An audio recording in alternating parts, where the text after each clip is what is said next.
Hello guys, এই তো এখন আমি যাচ্ছিলাম মাসি বাড়িতে। তো বাসে করে যাব। এটা হলো আমার ফিফথ বাস জার্নি। দেখা যাক সিট পাওয়া যায় কিনা। অবশ্যই তোমাদের সাথে সেটা শেয়ার করব।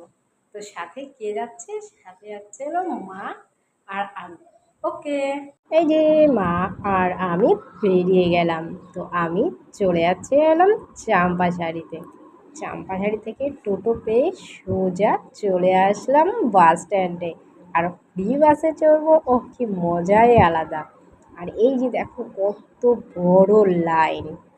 আমরা চলে এসেছি উত্তরবঙ্গ রাষ্ট্র পরিবহন বাস স্ট্যান্ডে। তো এখান থেকে টিকিট কেটে নিলেই এই যে দেখো আমাদের ফ্রি টিকিট চলে এসেছে।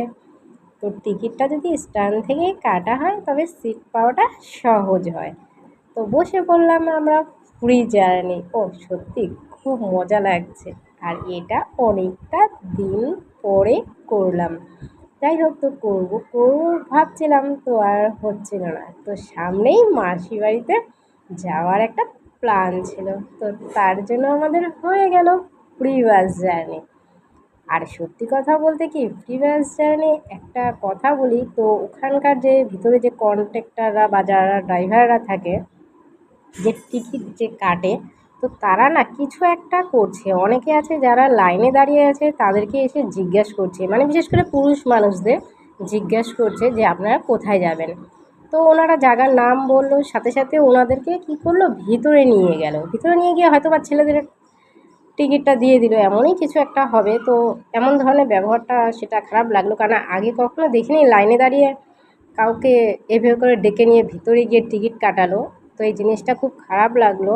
তো এই জিনিসটা আমার মনে হয় সব জায়গাতেই তাহলে কম বেশি হয়। যেহেতু ফ্রি বাস, তো তার জন্য তারা হয়তোবা এমনটা করছে। আবার দেখা যাচ্ছে যে অনেক জায়গায় গাড়ি দাঁড়াচ্ছেও না, প্যাসেঞ্জারও আছে কিন্তু দাঁড়াচ্ছে না, যেহেতু ওখানে মেয়ে দেখেছে। আর এমনি সময় তো আগে বলতো যে ওঠেন ওঠেন, ভিতরে জায়গা আছে, পিছনে চলে যাবেন, জায়গা আছে জায়গা আছে।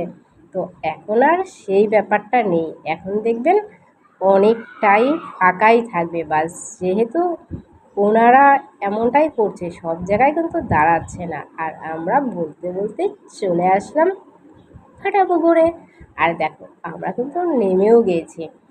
আর জংশন থেকে ফাটাপুকুরে আসতে 40 থেকে 45 মিনিট সময় লাগে। তো তার মধ্যেই আমরা চলে আসলাম। আর এই যে দেখো এখন আমরা চলে যাচ্ছি টোটোতে করে মাসি বাড়ির উদ্দেশ্যে। ফাটাপুকুর থেকে যাব হলাম কালীনগর। কালীনগরের সামনেই আছে। তো তোমাদেরকে